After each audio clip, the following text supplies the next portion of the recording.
আসসালামু আলাইকুম ওয়া রাহমাতুল্লাহি ওয়া বারাকাতুহু। ধন্যবাদ নারায়ণগঞ্জের সভাপতি সম্বন্ধে সভাপতি সাহেবকে তার মূল্যবান বক্তব্য রাখার জন্য।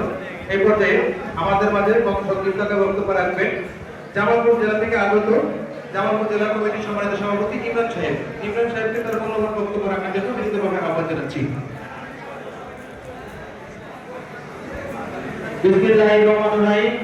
নির্যাতিত কঠোর শ্রমিক একান্ত সমগ্র বাংলাদেশ আয়োজিত আজকের এই সংবাদ সম্মেলনে উপস্থিত রয়েছেন কেন্দ্রীয় কমিটির সভাপতি সাজ্জাদ মোল্লা ভাই, আর উপস্থিত রয়েছেন সাধারণ সম্পাদক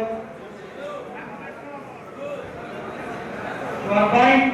তো সংক্ষিপ্ত কথা বলতে চাই, আমার কথা একটাই, যদি নিরাপদ সড়ক চাই তাহলে নির্যাতিত কমিটির নিবন্ধন চাই।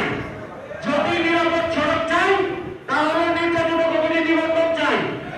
আর যদি ফেডারেশনে থাকতে চাই তাহলে নির্যাতিত কমিটির নিবন্ধন চাই। এবং ফেডারেশন আপনাদের ড্রাইভার আমাদের। আমি আবার বলছি, যদি নিবন্ধন যদি না দেওয়া হয় তাহলে ফেডারেশন আপনাদের, লাইসেন্স কিন্তু ড্রাইভার আমাদের।